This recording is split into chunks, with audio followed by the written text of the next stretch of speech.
ਸਮਰਥ ਡੋਲਣ ਤੇ ਰਾਖੋ ਪ੍ਰਭੂ। ਨਾਨਕ ਦੇ ਕਰ ਹੱਥ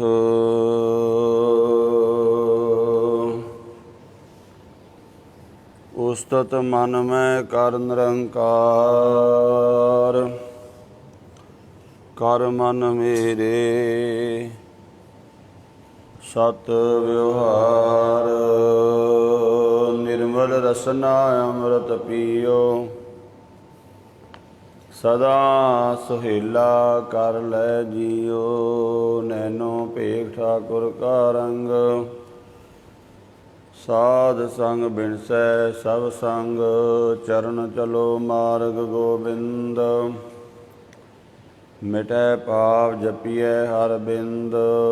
ਕਰ ਹਰ ਕਰਮ ਸ਼ਰਵਣ ਹਰ ਕਥਾ। ਹਰ ਦਰਗਹਿ ਨਾਨਕ ਉਜਲ ਮੱਥਾ। ਸਤਨਾਮ ਸ੍ਰੀ ਵਾਹਿਗੁਰੂ ਜੀ।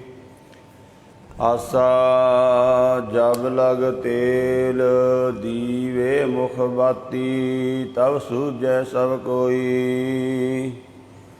ਤੇ ਜਲੇ ਬਾਤੀ ਠਹਿਰਾਨੀ। ਸੁਨਾ ਮੰਦਰ ਹੋਈ। ਤੇਲ ਜਲੇ ਬਾਤੀ ਠਹਿਰਾਨੀ। ਸੁਨਾ ਮੰਦਰ ਹੋਈ। ਰੇ ਬੌਰੇ ਤੁਹਿ ਘਰੀ ਨ ਰਾਖੈ ਕੋਈ। ਤੂੰ ਰਾਮ ਨਾਮ ਜਪ ਸੋਈ ਰਹਾਉ। ਕਾਕੀ ਮਾਤ ਪਿਤਾ ਕਹੋ ਕਾਕੋ। ਕਵਣ ਪੁਰ ਕੀ ਜੋਈ। ਘਟ ਫੂਟੇ ਕੋ ਬਾਤ ਨਾ ਪੁੱਛੈ। ਕਾਡੋ ਕਾਡੋ ਹੋਈ। ਦੇਹੁਰੀ ਬੈਠੀ ਮਾਤਾ ਰੋਵੈ। ਖਟਿਆ ਲੈ ਗਏ ਭਾਈ। ਲਟ ਛਿਟਕਾਏ ਤਿਰਿਆ ਰੋਵੈ। ਹੰਸ ਅਕੇਲਾ ਜਾਈ। ਕਹਿਤ ਕਬੀਰ ਸੁਨੋ ਰੇ ਸੰਤੋ। ਭੈ ਸਾਗਰ ਕੈ ਤਾਈ। ਇਸ ਬੰਦੇ ਸਿਰ ਜ਼ੁਲਮ ਹੋਤ ਹੈ। ਜਮ ਨਹੀਂ ਹਟੈ ਗੁਸਾਈ। ਕਹਿਤ ਕਬੀਰ ਸੁਨੋ ਰੇ ਸੰਤੋ। ਭੈ ਸਾਗਰ ਕੈ ਤਾਈ। ਇਸ ਬੰਦੇ ਸਿਰ ਜ਼ੁਲਮ ਹੋਤ ਹੈ। ਜਮ ਨਹੀਂ ਹਟੈ ਗੁਸਾਈ। ਦੋ ਤੁਕੇ। ਵਾਹਿਗੁਰੂ ਜੀ ਕਾ ਖਾਲਸਾ ਵਾਹਿਗੁਰੂ ਜੀ ਕੀ ਫਤਿਹ। ਪਰਮ ਸਤਿਕਾਰਯੋਗ ਗੁਰੂ ਰੂਪ ਗੁਰੂ ਖਾਲਸਾ ਸਾਧ ਸੰਗਤ ਜੀਓ। ਗੁਰਬਾਣੀ ਦੀ ਜੋ ਲੜੀਵਾਰ ਕਥਾ ਇਸ ਪਾਵਨ ਅਸਥਾਨ 'ਤੇ ਚੱਲ ਰਹੀ ਹੈ, ਤਿਸ ਦੇ ਤਹਿਤ ਆਸਾ ਰਾਗ ਦੇ ਵਿੱਚ ਭਗਤ ਕਬੀਰ ਸਾਹਿਬ ਜੀ ਦਾ ਉਚਾਰਨ ਕੀਤਾ ਹੋਇਆ ਪਾਵਨ ਸ਼ਬਦ ਪਾਠ ਆਪ ਜੀ ਨੇ ਸਰਵਣ ਕੀਤਾ ਹੈ। ਇਹ ਪਾਵਨ ਸ਼ਬਦ ਸ਼੍ਰੀ ਗੁਰੂ ਗ੍ਰੰਥ ਸਾਹਿਬ ਮਹਾਰਾਜ ਜੀ ਦੇ ਪਾਵਨ ਅੰਗ 477 ਤੋਂ ਸ਼ੁਰੂ ਹੁੰਦਾ ਹੈ ਔਰ 478 ਅੰਗ 'ਤੇ ਇਸ ਸ਼ਬਦ ਦੀ ਸੰਪੂਰਨਤਾ ਹੈ। ਅੱਜ ਦੇ ਇਸ ਪਾਵਨ ਸ਼ਬਦ ਵਿੱਚ ਭਗਤ ਕਬੀਰ ਸਾਹਿਬ ਜੀ ਜੋ ਉਪਦੇਸ਼ ਸਾਨੂੰ ਕਰ ਰਹੇ ਹਨ, ਇਸ ਪਾਵਨ ਸ਼ਬਦ ਦਾ ਰਹਾਉ ਦਾ ਬੰਦ ਹੈ। ਰੇ ਬੌਰੇ ਤੋਏ ਘਰੀ ਨ ਰਾਖੈ ਕੋਈ। ਤੂੰ ਰਾਮ ਨਾਮ ਜਪ ਸੋਈ। ਬੌਰਾ ਕਹਿੰਦੇ ਨੇ ਕਮਲੇ ਨੂੰ, ਪਾਗਲ ਨੂੰ। ਮਨੁੱਖ ਆਪਣਾ ਅਧਿਆਤਮਕ ਦਾ ਫਰਜ਼ ਭੁੱਲ ਚੁੱਕਾ ਹੈ ਬਿਲਕੁਲ ਹੀ। ਜਿਸ ਮਨੁੱਖ ਨੂੰ ਆਪਣਾ ਅਸਲੀ ਨਾਮ ਪਤਾ ਟਿਕਾਣਾ ਭੁੱਲ ਜਾਵੇ, ਉਹਨੂੰ ਆਪਾਂ ਕਹਿੰਦੇ ਆ ਇਹ ਪਾਗਲ ਹੋ ਗਿਆ, ਕਮਲਾ ਹੋ ਗਿਆ, ਝੱਲਾ ਹੋ ਗਿਆ ਹੈ। ਇਹਨੂੰ ਆਪਣੇ ਪਿਓ ਦਾ ਨਹੀਂ ਪਤਾ, ਇਹਨੂੰ ਆਪਣਾ ਨਾਮ ਨਹੀਂ ਪਤਾ, ਇਹਨੂੰ ਆਪਣਾ ਘਰ ਨਹੀਂ ਪਤਾ।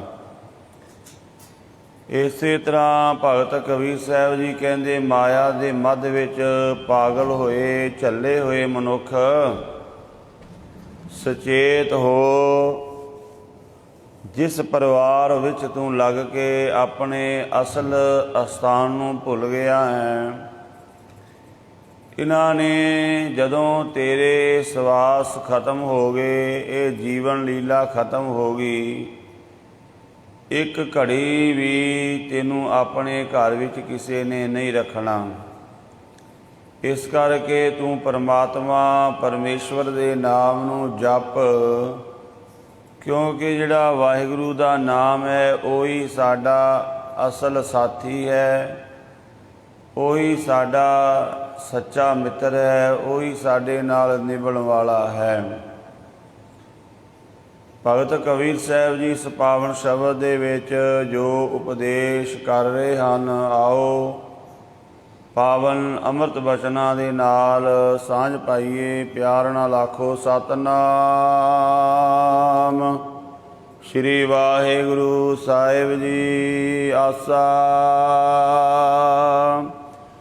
ਜਬ ਲਗ ਤੇਲ ਦੀਵੇ ਮੁਖ ਬਾਤੀ, ਤਬ ਸੂਝੈ ਸਭ ਕੋਈ, ਤੇਲ ਜਲੇ ਬਾਤੀ ਠਹਿਰਾਨੀ, ਸੂਨਾ ਮੰਦਰ ਹੋਈ। ਜਦੋਂ ਕੋਈ ਮਨੁੱਖ ਝੱਲਾ ਹੋ ਜਾਂਦਾ ਹੈ, ਕਮਲਾ ਹੋ ਜਾਂਦਾ ਹੈ, ਤੇ ਜਿਹੜੇ ਮਨੋ ਚਿਕਿਤਸਕ ਨੇ, ਜਿਹੜੇ ਮਨੋਵਿਗਿਆਨੀ ਨੇ, ਉਹ ਕਹਿੰਦੇ ਇਸ ਬੰਦੇ ਨੂੰ ਹੁਣ ਉਹ ਚੀਜ਼ਾਂ ਵਾਰ-ਵਾਰ ਯਾਦ ਕਰਾਈਆਂ ਜਾਣ ਜਿਹੜੀਆਂ ਚੀਜ਼ਾਂ ਨੂੰ ਇਹ ਪਹਿਲਾਂ ਬਹੁਤ ਵਰਤਦਾ ਰਿਹਾ ਹੈ। ਉਹਦੇ ਘਰਦਿਆਂ ਨੂੰ ਪੁੱਛਣਗੇ ਵੀ ਇਹ ਬਚਪਨ ਵਿੱਚ ਕਿਹੜੀ ਚੀਜ਼ ਨਾਲ ਇਹਦਾ ਜ਼ਿਆਦਾ ਲਗਾਵ ਸੀ, ਕਿਹੜੇ ਮਨੁੱਖ ਨਾਲ ਜ਼ਿਆਦਾ ਲਗਾਵ ਸੀ। ਉਸ ਦੇ ਦੁਆਰਾ ਫਿਰ ਉਹਨੂੰ ਅਭਿਆਸ ਕਰਦੇ ਨੇ, ਕੁਝ ਹੋਰ ਦਵਾਈ ਦਿੰਦੇ ਨੇ, ਅਤੇ ਉਹ ਮਨੁੱਖ ਆਪਣੇ ਕਮਲੇਪਨ ਵਿੱਚੋਂ ਬਾਹਰ ਆ ਜਾਂਦਾ ਹੈ। ਜਿਵੇਂ ਕਿਸੇ ਦੇ ਕਈ ਵਾਰ ਆਪਾਂ ਵੇਖਦੇ ਹਾਂ ਦਿਮਾਗ 'ਤੇ ਸੱਟ ਲੱਗੇ ਅਤੇ ਉਹ ਯਾਦਦਾਸ਼ਤ ਭੁੱਲ ਜਾਂਦਾ, ਆਪਣੀ ਸਾਰਾ ਕੁਝ ਭੁੱਲ ਜਾਂਦਾ। ਉਹਨੂੰ ਫਿਰ ਕਿਸੇ ਤਰੀਕੇ ਨਾਲ ਸਹਿਜੇ ਸਹਿਜੇ ਉਹਦਾ ਇਲਾਜ ਕਰਕੇ ਉਹਨੂੰ ਸਹੀ ਕੀਤਾ ਜਾਂਦਾ। ਜਦੋਂ ਸਹੀ ਹੋ ਜਾਵੇ, ਉਹਨੂੰ ਪਤਾ ਲੱਗ ਜਾਂਦਾ ਮੇਰਾ ਘਰ ਕਿੱਥੇ ਹੈ, ਮੇਰਾ ਪਰਿਵਾਰ ਕੌਣ ਹੈ, ਮੇਰੇ ਕੋਲ ਧਨ ਕਿੰਨਾ ਹੈ, ਮੈਂ ਕਿੰਨੀ ਸੰਪਦਾ ਦਾ ਮਾਲਕ ਹਾਂ। ਪਰ ਜਦੋਂ ਯਾਦਦਾਸ਼ਤ ਚਲੀ ਗਈ, ਕਮਲਾ ਹੋ ਗਿਆ, ਝੱਲਾ ਹੋ ਗਿਆ, ਉਦੋਂ ਕੁਝ ਵੀ ਪਤਾ ਨਹੀਂ ਰਹਿੰਦਾ।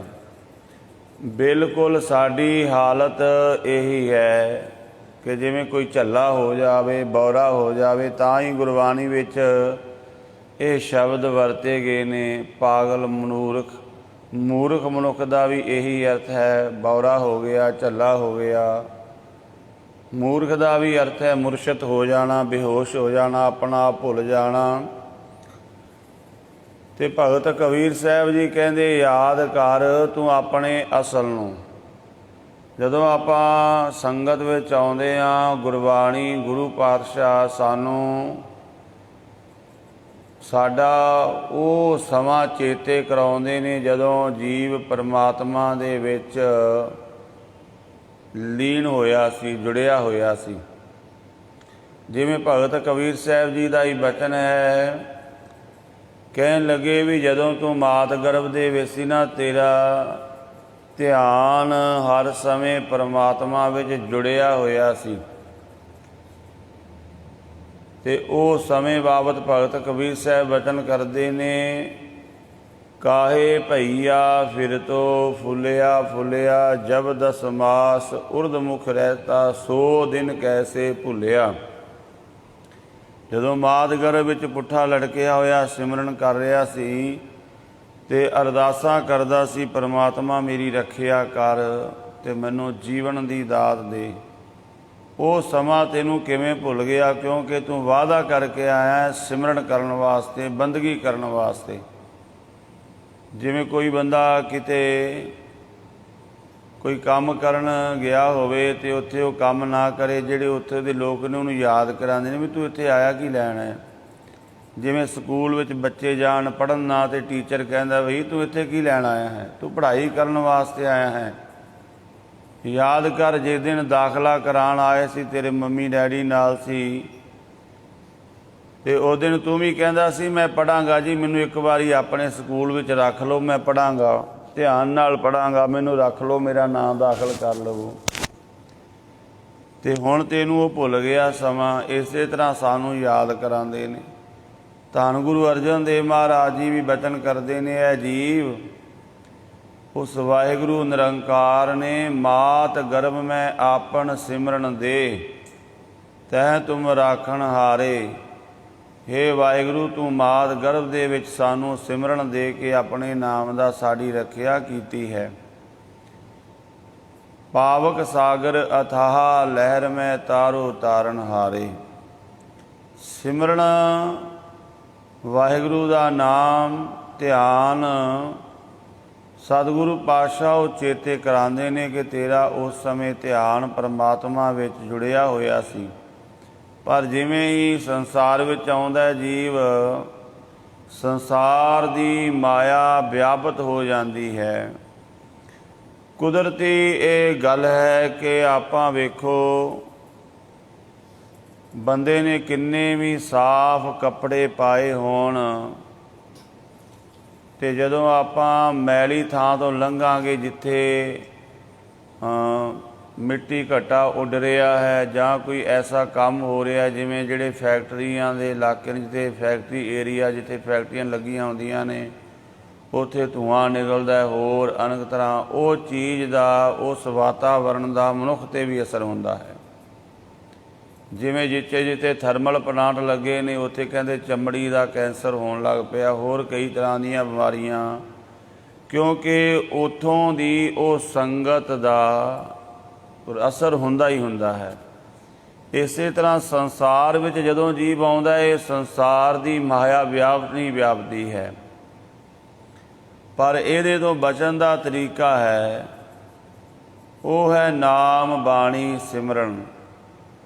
ਹੁਣ ਜਿਹੜੇ ਮਨੁੱਖ ਫੈਕਟਰੀਆਂ ਵਿੱਚ ਕੰਮ ਕਰਦੇ ਨੇ ਉਹ ਤਾਂ ਬਿਮਾਰ ਹੋ ਜਾਣ ਜਿਸ ਹਿਸਾਬ ਨਾਲ, ਜਿਵੇਂ ਆਪਾਂ ਵਿਚਰਦੇ ਹਾਂ, ਪਰ ਉੱਥੇ ਉਹ ਆਪਣੇ ਹੱਥਾਂ 'ਤੇ ਵੀ ਗਲਾਫ ਪਾ ਕੇ ਰੱਖਦੇ ਨੇ। ਇਸ ਤਰ੍ਹਾਂ ਹੋਰ ਵੀ ਜਿਹੜੇ ਇਤਿਆਦ ਨੇ ਉਹ ਵਰਤਦੇ ਨੇ। ਇਸ ਕਰਕੇ ਉੱਥੇ ਰਹਿ ਕੇ ਲੰਮਾ ਸਮਾਂ ਕੰਮ ਕਰਕੇ ਵੀ ਉਹ ਬਿਮਾਰ ਨਹੀਂ ਹੁੰਦੇ ਉਸ ਚੀਜ਼ ਤੋਂ। ਪਰ ਆਮ ਮਨੁੱਖ ਜਿਹੜਾ ਉਹ ਇਤਿਆਦ ਨਾ ਵਰਤੇ, ਉੱਥੇ ਵਿਚਰੇ ਤੇ ਉਹ ਬਿਮਾਰ ਹੋ ਜਾਂਦਾ ਹੈ, ਕਾਰਨ ਉਹਨੇ ਉਹ ਮਰਿਆਦਾ ਨਹੀਂ ਰੱਖੀ। ਇਸੇ ਤਰ੍ਹਾਂ ਸੰਸਾਰ ਵਿੱਚ ਰਹਿਣ ਦੀ ਮਰਿਆਦਾ ਹੈ, ਉਹ ਸਾਨੂੰ ਬਾਣੀ ਦੱਸਦੀ ਵੀ ਸੰਸਾਰ ਵਿੱਚ ਜੇ ਤੇ ਮਰਿਆਦਾ ਨਾ ਰਹੇਗਾ ਫਿਰ ਤੇ ਸੰਸਾਰ ਤੈਨੂੰ ਕੁਝ ਨਹੀਂ ਕਰ ਸਕੇਗਾ। ਪਰ ਜੇ ਤੂੰ ਮਰਿਆਦਾ ਵਿੱਚ ਨਾ ਰਿਹਾ ਤਾਂ ਇਸ ਤਨ ਦੇ ਵਿੱਚ, ਇਸ ਤਨ ਮੈਂ ਹੋਤੀ ਕੋਟ ਉਪਾਦ, ਕਰੋੜਾਂ ਬਿਮਾਰੀਆਂ ਛੁਪੀਆਂ ਹੋਈਆਂ ਨੇ, ਉਹ ਫਿਰ ਵਿਆਪਣ ਲੱਗ ਜਾਂਦੀਆਂ ਨੇ। ਇਹ ਜਿਹੜੀ ਕਰੋਨਾ ਆਈ ਹੈ ਕੋਈ ਨਵੀਂ ਨਹੀਂ ਆਈ, ਇਸ ਤਰ੍ਹਾਂ ਦੀਆਂ ਪਤਾ ਨਹੀਂ ਕਿੰਨੀਆਂ ਬਿਮਾਰੀਆਂ ਮਨੁੱਖ ਦੇ ਅੰਦਰ ਛੁਪੀਆਂ ਹੋਈਆਂ ਨੇ। ਅਜੇ ਵੀ ਸੰਸਾਰ ਕੁਝ ਮਰਿਆਦਾ ਵਿੱਚ, ਜਿਵੇਂ ਜਿਵੇਂ ਸੰਸਾਰ ਮਰਿਆਦਾ ਤੋੜ ਰਿਹਾ ਤੇ ਉਹ ਬਿਮਾਰੀਆਂ ਅੰਦਰੋਂ ਹੀ ਪ੍ਰਗਟ ਹੋ ਰਹੀਆਂ ਨੇ ਮਨੁੱਖ ਦੇ। ਇਸ ਤਨ ਮੈਂ ਹੋਤੀ ਕੋਟ ਉਪਾਦ, ਮਹਾਰਾਜ ਕਹਿੰਦੇ ਇਸ ਤਨ ਵਿੱਚ ਕਰੋੜਾਂ ਭਿਅੰਕਰ ਮਹਾਂਮਾਰੀਆਂ ਛੁਪੀਆਂ ਹੋਈਆਂ ਨੇ, ਤੇ ਜੇ ਨਾਮ ਜਪੇਗਾ ਉਲਟ ਭਈ ਸੁਖ ਸਹਿਜ ਸਮਾਦ। ਜੇ ਤੇਰੀ ਬਿਰਤੀ ਉਲਟ ਜਾਵੇ, ਬ੍ਰਹਮ ਵਾਲੇ ਪਾਸੇ ਲੱਗ ਜਾਵੇ, ਇਹ ਅੰਦਰ ਇਹਨਾਂ ਦੇ ਅੰਸ਼ ਨੇ, ਉਹੀ ਜਿਹੜੇ ਅੰਸ਼ ਇਹਨਾਂ ਨੂੰ ਪ੍ਰਫੁੱਲਤ ਕਰਕੇ ਰੋਗ ਬਣਦੇ ਨੇ, ਉਹੀ ਸਮਾਧੀ ਦਾ ਕੰਮ ਦੇਣਗੇ। ਹੈਗਾ ਉਹੀ ਹੈ। ਹੁਣ ਜਿਹੜਾ ਆਪਾਂ ਕਹਿੰਦੇ ਹਾਂ ਬੀਪੀ ਵੱਧ ਗਿਆ, ਬੀਪੀ ਹੈ ਕੀ ਹੈ? ਬਲੱਡ ਪ੍ਰੈਸ਼ਰ ਹੈ, ਖੂਨ ਦਾ ਪ੍ਰੈਸ਼ਰ ਹੈ, ਘਟ ਗਿਆ ਤਾਂ ਵੱਧ ਗਿਆ। ਜੇ ਤੇ ਉਹ ਮਰਿਆਦਾ ਵਿੱਚ ਚੱਲੇ ਬੀਪੀ, ਫਿਰ ਸਰੀਰ ਠੀਕ ਹੈ ਬਿਲਕੁਲ। ਜੇ ਮਰਿਆਦਾ ਟੁੱਟ ਗਈ, ਉਹ ਵੱਧ ਗਿਆ ਜਾਂ ਘਟ ਗਿਆ ਪ੍ਰੈਸ਼ਰ, ਤੇ ਬੰਦਾ ਬਿਮਾਰ ਹੋ ਜਾਂਦਾ। ਕਈ ਵਾਰ ਮੌਤ ਵੀ ਹੋ ਜਾਂਦੀ, ਜ਼ਿਆਦਾ ਬੀਪੀ ਵੱਧ ਗਿਆ, ਜ਼ਿਆਦਾ ਘਟ ਗਿਆ। ਉਹ ਇੱਕ ਮਰਿਆਦਾ ਹੈ। ਨਹੀਂ ਤੇ ਉਹੀ ਜਿਹੜਾ ਬਲੱਡ ਹੈ ਸਾਡੇ ਵਾਸਤੇ ਬਿਮਾਰੀ ਦਾ ਕਾਰਨ ਬਣ ਗਿਆ, ਮੌਤ ਦਾ ਕਾਰਨ ਬਣ ਗਿਆ, ਜਦੋਂ ਉਹ ਮਰਿਆਦਾ ਤੋਂ ਬਾਹਰ ਹੋ ਗਿਆ, ਜਾਂ ਘਟ ਗਿਆ ਜਾਂ ਵੱਧ ਗਿਆ। ਇਸ ਸੰਸਾਰ ਵਿੱਚ ਰਹਿਣ ਦੀ ਮਰਿਆਦਾ ਹੈ, ਤੇ ਸੰਸਾਰ ਨੂੰ ਵੇਖ ਕੇ ਭੁੱਲਣਾ, ਕਿਉਂਕਿ ਇਹ ਸੰਸਾਰ ਉਦੋਂ ਤੱਕ ਤੇਰੀ ਜੈ ਜੈਕਾਰ ਕਰ ਰਿਹਾ ਜਦੋਂ ਤੱਕ ਤੇਰੇ ਅੰਦਰ ਸਵਾਸਾਂ ਦਾ ਤੇਲ ਹੈ। ਦੀਵੇ ਦੀ ਕਦਰ ਉਦੋਂ ਤੱਕ ਹੈ ਜਦੋਂ ਤੱਕ ਉਹਦੇ ਵਿੱਚ ਤੇਲ ਹੈ। ਤੇਲ ਨਾ ਹੋਵੇ ਤੇ ਦੀਵਾ ਕਿਸੇ ਕੰਮ ਦਾ ਨਹੀਂ, ਉਹਦੀ ਕੋਈ ਕਦਰ ਨਹੀਂ ਕਰਦਾ। ਉਹ ਪ੍ਰਮਾਣ ਵੀ ਭਗਤ ਕਬੀਰ ਸਾਹਿਬ ਇੱਥੇ ਦੇ ਰਹੇ ਹਨ। ਫਰਮਾਨ ਕੀਤਾ, ਆਸਾ ਜਬ ਲਗ ਤੇਲ ਦੀਵੇ ਮੁਖ ਬਾਤੀ ਤਬ ਸੂਝੈ ਸਭ ਕੋਈ। ਜਦੋਂ ਤੱਕ ਦੀਵੇ ਦੇ ਵਿੱਚ ਤੇਲ ਹੈ, ਬੱਤੀ ਹੈ, ਤੇ ਸਾਰਿਆਂ ਨੂੰ ਉਹ ਚਾਨਣ ਦਿੰਦਾ ਹੈ, ਸਾਰਿਆਂ ਨੂੰ ਉਹ ਦੀਵਾ ਸੁੱਝਦਾ ਹੈ, ਪਤਾ ਲੱਗਦਾ, ਸਾਰਿਆਂ ਦਾ ਧਿਆਨ ਦੀਵੇ ਵੱਲ ਜਾਂਦਾ ਹੈ ਕਿ ਉਹ ਵੇਖੋ ਦੀਵਾ ਜਗ ਰਿਹਾ ਹੈ। ਪਰ ਤੇਲ ਜਲੇ ਬਾਤੀ ਠਹਿਰਾਨੀ ਸੁੰਨਾ ਮੰਦਰ ਹੋਈ। ਭਗਤ ਕਬੀਰ ਸਾਹਿਬ ਕਹਿੰਦੇ, ਜਿਵੇਂ ਦੀਵਾ ਜਗਦਾ ਹੈ, ਆਪਣੇ ਘਰ ਵਿੱਚ ਜੋ ਕੁਝ ਵੀ ਪਿਆ ਆਪਾਂ ਨੂੰ ਦਿਖਾਈ ਦਿੰਦਾ ਹੈ। ਆਪਣੇ ਘਰ ਵਿੱਚ ਜੋ ਕੁਝ ਪਿਆ, ਜੇ ਤੁਹਾਡੇ ਘਰ ਬੱਤੀ ਜਗ ਰਹੀ, ਦੀਵਾ ਜਗ ਰਿਹਾ ਹੈ, ਤੁਹਾਨੂੰ ਪਤਾ ਲੱਗੇਗਾ ਤੁਹਾਡੇ ਘਰ ਵਿੱਚ ਸੋਨਾ ਪਿਆ ਹੈ, ਖਾਕ ਪਈ ਹੈ, ਚੰਗਾ ਚੀਜ਼ ਪਈ, ਮਾੜੀ ਪਈ, ਉਹ ਪਤਾ ਲੱਗ ਜਾਵੇਗਾ। ਸਾਡੇ ਇਹ ਜਦ ਤੱਕ ਸਵਾਸ ਚੱਲ ਰਹੇ ਨੇ, ਆਪਾਂ ਵੀ ਆਪਣੇ ਅੰਦਰ ਵੇਖ ਸਕਦੇ ਹਾਂ ਸਾਡੇ ਅੰਦਰ ਕੀ ਪਿਆ ਹੋਇਆ ਹੈ, ਆਪਣੇ ਅੰਦਰ ਕੀ ਹੈ। ਮਹਾਰਾਜ ਬਾਣੀ ਵੀ ਦੱਸਦੇ ਨੇ, ਸਭ ਮੈਂ ਜੋਤ ਜੋਤ ਹੈ ਸੋਏ। ਸਾਰਿਆਂ ਦੇ ਵਿੱਚ ਉਹ ਜੋਤ ਹੈ ਬ੍ਰਹਮ ਦੀ, ਪਰ ਉਹ ਦਿਖਾਈ ਨਹੀਂ ਦੇ ਰਹੀ, ਕਿਉਂਕਿ ਅਸੀਂ ਸਵਾਸਾਂ ਦੇ ਵੱਲ ਆਪਣੇ ਧਿਆਨ ਹੀ ਨਹੀਂ ਕੀਤਾ, ਆਪਣੇ ਆਪ ਨੂੰ ਦੇਖਣਾ ਹੀ ਨਹੀਂ ਕੀਤਾ। ਦੀਵਾ ਜਗਦਾ ਜਗੀ ਜਾਵੇ। ਜਦੋਂ ਤੱਕ ਦੀਵਾ ਜਗ ਰਿਹਾ ਹੈ, ਦੇਖੋਗੇ ਅੰਦਰ ਜਾ ਕੇ ਤੇ ਪਤਾ ਲੱਗ ਜਾਏਗਾ ਕੀ ਕੁਝ ਪਿਆ ਹੈ। ਪਰ ਜੇ ਨਾ ਵੇਖੋਗੇ, ਦੀਵਾ ਬਲਿਆ ਹੋਇਆ ਵਿਅਰਥ ਚਲਾ ਗਿਆ। ਜਬ ਲਗ ਤੇਲ ਦੀਵੇ ਮੁਖ ਬਾਤੀ ਤਬ ਸੂਝੈ ਸਭ ਕੋਈ। ਤੇਲ ਜਲੇ ਬਾਤੀ ਠਹਿਰਾਨੀ ਸੁੰਨਾ ਮੰਦਰ ਹੋਈ। ਤੇਲ ਸੜ ਗਿਆ ਤੇ ਬੱਤੀ ਵੀ ਵਿੱਚ ਸੜ ਜਾਂਦੀ ਹੈ। ਜਿਹੜਾ ਹੈ ਘਰ ਉਹ ਸੁੰਨਾ ਹੋ ਜਾਂਦਾ, ਜਿਵੇਂ ਸੁੰਨ ਜਿੱਥੇ ਕੋਈ ਪਤਾ ਨਾ ਲੱਗੇ ਤੇ ਕੀ ਹੈ, ਅੰਦਰ ਹਨੇਰਾ ਹੀ ਹਨੇਰਾ ਹੋ ਗਿਆ, ਕੁਝ ਵੀ ਪਤਾ ਨਹੀਂ ਲੱਗਦਾ।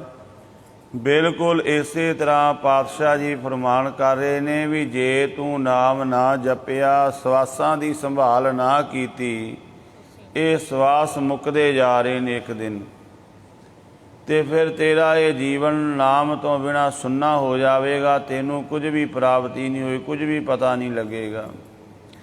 ਇਸ ਤੋਂ ਕੁਝ ਲਾਭ ਲੈ ਲੈ, ਇਹਨਾਂ ਸਵਾਸਾਂ ਦੇ ਤੇਲ ਤੋਂ ਕੁਝ ਲਾਭ ਲੈ ਲੈ, ਉਸ ਬ੍ਰਹਮ ਨੂੰ ਪ੍ਰਾਪਤ ਕਰ ਲੈ। ਰੇ ਬੋਰੇ ਤੋਏ ਘਰੀ ਨਾ ਰਾਖੈ ਕੋਈ। ਹੇ ਕਮਲੇ ਮਨੁੱਖ, ਜਿਸ ਸੰਸਾਰ ਵਿੱਚ ਲੱਗ ਕੇ ਤੂੰ ਆਪਣੇ ਪਰਮਾਤਮਾ ਨੂੰ ਭੁਲਾ ਦਿੱਤਾ ਹੈ, ਜਦੋਂ ਇਹ ਤੇਰਾ ਸਰੀਰ ਖਤਮ ਹੋਇਆ, ਸਵਾਸ ਮੁੱਕੇ, ਕਿਸੇ ਨੇ ਤੈਨੂੰ ਘੜੀ ਵੀ ਘਰ ਨਹੀਂ ਰੱਖਣਾ। ਤੂੰ ਰਾਮ ਨਾਮ ਜਪ ਸੋਈ। ਪਰਮਾਤਮਾ ਦੇ ਵਾਹਿਗੁਰੂ ਦੇ ਨਾਮ ਨੂੰ ਜਪਣਾ ਕਰ ਰਹਾਓ। ਵਿਸ਼ਰਾਮ ਦੇ ਕੇ ਕਹਿੰਦੇ ਹਨ, ਕਾ ਕੀ ਮਾਤ ਪਿਤਾ ਕੋ ਕਾਕੋ ਕਵਣ ਪੁਰ ਕੀ ਜੋਈ। ਤੇ ਮਨੁੱਖ ਕਿਹੜੇ ਮੋਹ ਵਿੱਚ ਰੱਬ ਨੂੰ ਵਿਸਾਰਦਾ ਹੈ। ਇਹ ਮੇਰੀ ਮਾਂ ਹੈ, ਇਹ ਮੇਰਾ ਪਿਤਾ ਹੈ, ਇਹ ਮੇਰੀ ਇਸਤਰੀ ਹੈ, ਮੇਰਾ ਪਤੀ ਹੈ, ਇਹ ਮੇਰੀ ਪਤਨੀ ਹੈ, ਮੇਰੇ ਬੱਚੇ ਨੇ। ਇਹਨਾਂ ਦੇ ਮੋਹ ਵਿੱਚ ਲੱਗ ਕੇ ਜੀਵ ਰੱਬ ਨੂੰ ਵਿਸਾਰ ਦਿੰਦਾ ਹੈ। ਜਿਹੜੇ ਐਸਾ ਵੀ ਹੁੰਦਾ, ਜਿਹੜੇ ਗੁਰੂ ਦੇ ਕੋਲ ਆਉਂਦੇ ਨੇ, ਉਹ ਵੀ ਕਿਹੜਾ ਰੱਬ ਯਾਦ ਹੁੰਦਾ ਹੈ। ਆਪਾਂ ਨੂੰ ਇੱਕ ਭੁਲੇਖਾ ਹੁੰਦਾ ਵੀ ਇਹ ਜਿਹੜਾ ਬੰਦਾ ਬਾਣੀ ਪੜ੍ਹਦਾ ਹੈ, ਸ਼ਾਇਦ ਇਹਨੂੰ ਰੱਬ ਯਾਦ ਹੈ। ਐਸਾ ਨਹੀਂ, ਕੋਈ ਵਿਰਲਾ ਹੈ ਜਿਹਨੂੰ ਰੱਬ ਯਾਦ ਹੋਵੇ। ਨਹੀਂ ਤੇ ਸੰਸਾਰਕ ਵਿਵਹਾਰ ਜ਼ਿਆਦਾ ਹੈ। ਬਾਣੀ ਪੜ੍ਹਦਿਆਂ ਵੀ ਮਾਂ ਚੇਤੇ ਆਉਂਦੀ ਹੈ, ਪਿਓ ਚੇਤੇ ਆਉਂਦਾ, ਬੱਚੇ ਯਾਦ ਆਉਂਦੇ ਨੇ, ਪਤਨੀ ਯਾਦ ਆਉਂਦੀ ਹੈ, ਪਤੀ ਯਾਦ ਆਉਂਦਾ ਹੈ, ਰੱਬ ਕਿੱਥੇ ਯਾਦ ਆਉਂਦਾ ਹੈ। बड़ी औखी गल है। सतगुरु गुरु नानक देव जी महाराज जिस समय सियालकोट विच गए ना, उत्थे आप जी नूं पता लम्मा प्रसंग है कि हमजा गोंद पीर चलीसा कट रहा सी सियालकोट नूं बर्बाद करन वास्ते। कारण एक सेठ ने मंग मंगी सी, मेरे घर पुत्र होवे, पहला पुत्र तुहाडी सेवा विच देवांगा। समा पा के उहदे घर 2-3 पुत्र होए, पर हुण जदों परिवार बच्चे होए तो फिर मोह विच आ गया भी हुण क्यों देना पीर नूं पुत्र। ते अगों पीर भी इस तरह का भी वो कहंदा मैं हुण सारा ये शहर झूठियां दा बर्बाद कर देना है। अपनी करामात दे नाल गुरु नानक पातशाह जी गए, इहदा चलीसा तोड़वाया। महाराज ने इहनूं मत दित्ती। महाराज कहंदे एक बंदे दी गलती पिछे सारे शहर नूं बर्बाद नहीं करीदा। नाले दूसरा साधु का सुभाਅ है सदा वंडना। जे साधु दे के कुछ झगड़ा करे फिर उस फकीर काहदा है। एक पासे तो उन्हां दी अरदास कीती, उन्हां दे घर चलो संतान होई, ते दूजा पासे तो उन्हां नाल लड़े, ते ये गल चंगी नहीं है।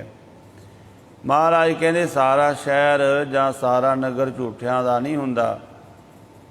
पतियावा करन वास्ते भाई मरदाना जी नूं भेजिया। एक पैसे दा सच एक पैसे दा झूठ खरीद के लिया।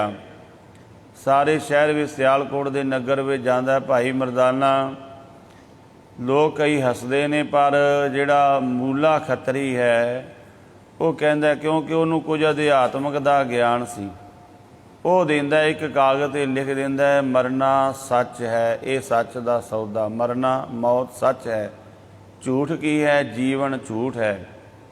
लिया के उन्होंने दिखाया। जदों हमजा गोंज मन गया भी ठीक है, इस नगर विच कुछ चंगे बंदे भी रहिंदे ने। हुण वो मूला खतरी कहंदा भी ऐसा सौदा लैण वाला कौन आ, भी नाल ही आ जांदा है। गुरु नानक पातशाह जी दे दर्शन करदा है, महाराज जी दे बचन सुनदा है, नाल ही तुर पैंदा है परिवार नूं छड्ड के। कुछ समा नाल रहिंदा है ते परिवार दी मोह ममता जागदी, ते फिर वापस आउंदा है।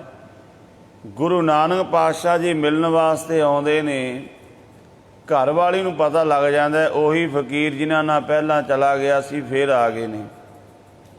अंदर छुपा देंदी ते ਉਹਦੇ मोह विच आके परिवार दे मोह विच आके वो भी छुप जाता है। सप लड़दा है, मर जाता है।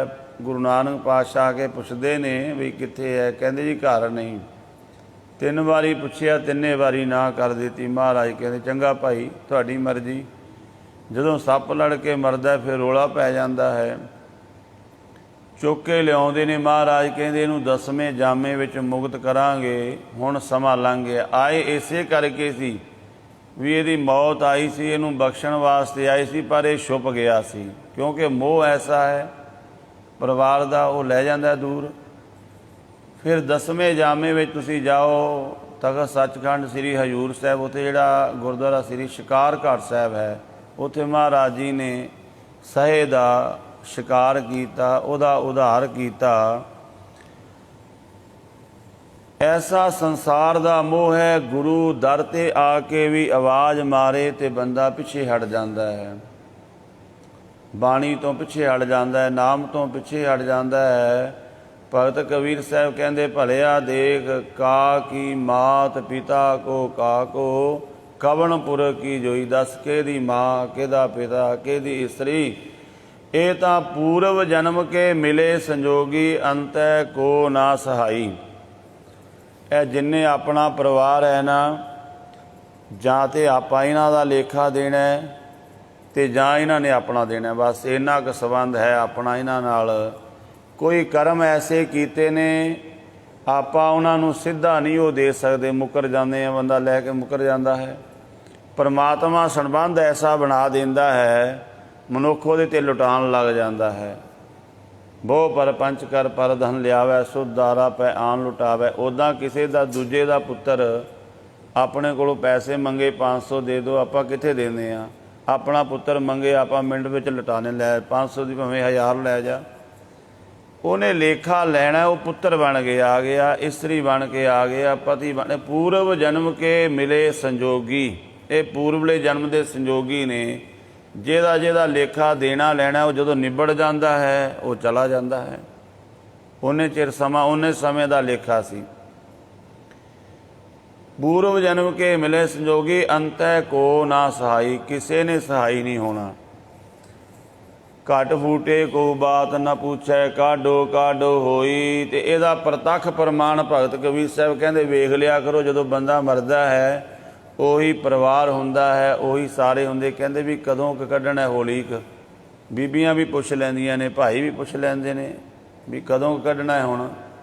ਹੁਣ ਇਹਨੂੰ ਰੱਖ ਕੇ ਕੀ ਕਰਨਾ ਹੈ, ਕਿਉਂਕਿ ਹੁਣ ਲੇਖਾ ਮੁੱਕ ਗਿਆ ਹੈ। ਜਦੋਂ ਆਪਣਾ ਕਿਸੇ ਬੰਦੇ ਨਾਲ ਜਦੋਂ ਤੱਕ ਲੈਣ ਦੇਣ ਚੱਲਦਾ ਆਪਾਂ ਉਹਦੇ ਘਰ ਆਉਂਦੇ ਹਾਂ ਜਾਂਦੇ ਹਾਂ, ਜਦੋਂ ਨਿਬੜ ਗਿਆ ਆਪਾਂ ਕਹਿੰਦੇ ਛੱਡੋ ਪਰਾਂ, ਹੁਣ ਉਹਦੇ ਘਰ ਕੀ ਲੈਣ ਜਾਣਾ ਹੈ। ਕਿਉਂ? ਉਹ ਰਸਤਾ ਵੀ ਭੁੱਲ ਜਾਂਦਾ ਬੰਦਾ, ਕਹਿੰਦੇ ਛੱਡ ਪਰਾਂ ਹੁਣ। ਪਰ ਜਦੋਂ ਤੱਕ ਲੈਣਾ ਦੇਣਾ ਬੰਦਾ ਸਤਿ ਸ੍ਰੀ ਅਕਾਲ ਵੀ ਬੁਲਾਉਂਦਾ, ਉਹਦੇ ਘਰ ਮਿਲਦਾ ਗਿਲਦਾ ਵੀ ਹੈ। ਅਤੇ ਜੇ ਨਾ ਹੋਵੇ ਫਿਰ ਆਦਾ ਛੱਡੋ ਪਰਾਂ, ਭਾਵੇਂ ਉਸ ਪਿੰਡ ਵਿੱਚ ਰਹਿੰਦਾ ਹੋਵੇ, ਉਸ ਸ਼ਹਿਰ ਵਿੱਚ ਰਹਿੰਦਾ ਹੋਵੇ। ਘਟ ਫੂਟੇ ਕੋਊ ਬਾਤ ਨਾ ਪੁੱਛੈ, ਕਾਢੋ ਕਾਢੋ ਹੋਈ। ਕੋਈ ਇਹਦੀ ਬਾਤ ਨਹੀਂ ਪੁੱਛਦਾ, ਕੋਈ ਇਹਦੀ ਸਾਰ ਨਹੀਂ ਲੈਂਦਾ। ਦਿਉਰੀ ਬੈਠੀ ਮਾਤਾ ਰੋਵੈ, ਖਟੀਆ ਲੈ ਗਏ ਭਾਈ। ਸਭ ਤੋਂ ਨੇੜੇ ਦਾ ਰਿਸ਼ਤਾ ਹੈ ਮਾਂ ਦਾ। ਦੇਹੜੀ 'ਤੇ ਬੈਠੀ ਹੋਈ ਮਾਂ ਰੋਂਦੀ ਹੈ, ਪਰ ਜਿਹੜੇ ਭਰਾ ਨੇ ਉਹ ਜਿਹੜੇ ਹਮ ਉਮਰ ਨੇ ਉਹ ਚੁੱਕ ਕੇ ਇਹਦੀ ਖਟੀਆ, ਇਹਦਾ ਜਿਹੜੀ ਦੇਹੀ ਹੈ ਉਹਨੂੰ ਲੈ ਜਾਂਦੇ ਨੇ। ਲਟ ਛਿਟਕਾਏ ਤਿਰਿਆ ਰੋਵੈ, ਹੰਸ ਅਕੇਲਾ ਜਾਈ। ਜਿਹੜੀ ਇਸਤਰੀ ਹੈ ਉਹ ਐਸਾ ਮਨੋਤ ਹੈ ਕਿ ਉਸ ਸਮੇਂ ਜਿਹੜੀ ਇਸਤਰੀ ਆਪਣੇ ਸਿਰ ਦੇ ਕੇਸ ਖੋਲ੍ਹ ਲੈਂਦੀ ਹੈ। ਆਮ ਕਰਕੇ ਐਸਾ ਹੁੰਦਾ ਹੈ।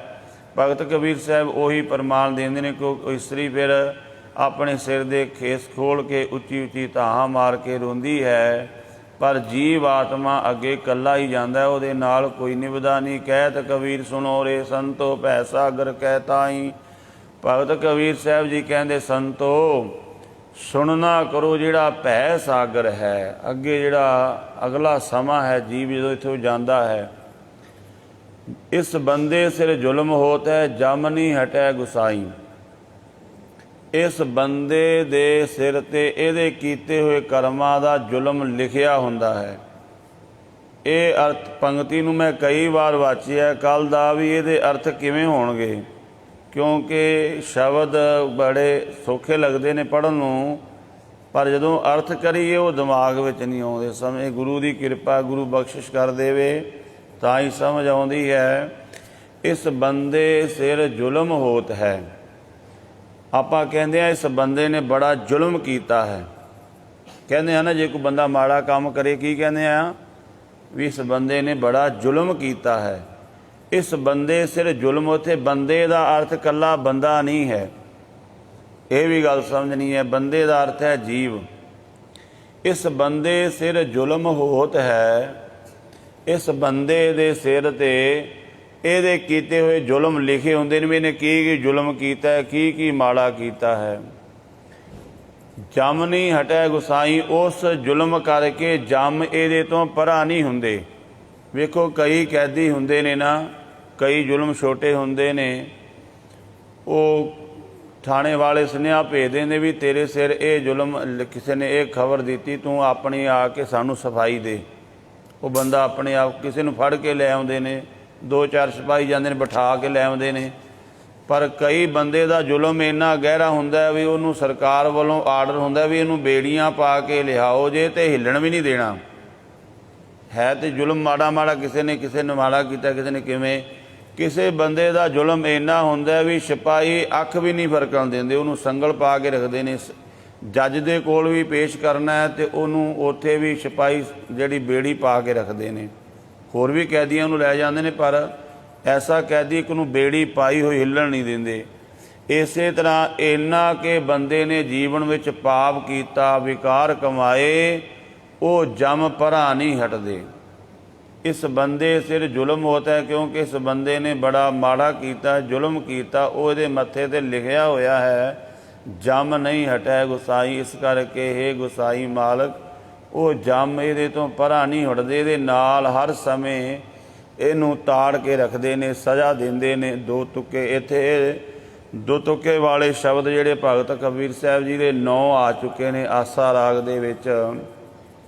ਇੱਥੋਂ ਅੱਗੇ ਭਗਤ ਕਬੀਰ ਸਾਹਿਬ ਜੀ ਦੀ ਹੋਰ ਵੀ ਬਾਣੀ ਆਵੇਗੀ, ਉਹ ਅਗਲੇ ਸਮੇਂ ਵਿੱਚ ਆਪਾਂ ਸਾਂਝ ਪਾਵਾਂਗੇ। ਸਤਿਗੁਰੂ ਜੀ ਦੀ ਅਗਾਧ ਬੋਧ ਬਾਣੀ ਦੀਆਂ ਵਿਚਾਰਾਂ ਕਰਦਿਆਂ ਹੋਈਆਂ ਭੁੱਲਾਂ ਦੀ ਖਿਮਾ ਜੀ। ਵਾਹਿਗੁਰੂ ਜੀ ਕਾ ਖਾਲਸਾ, ਵਾਹਿਗੁਰੂ ਜੀ ਕੀ ਫਤਿਹ।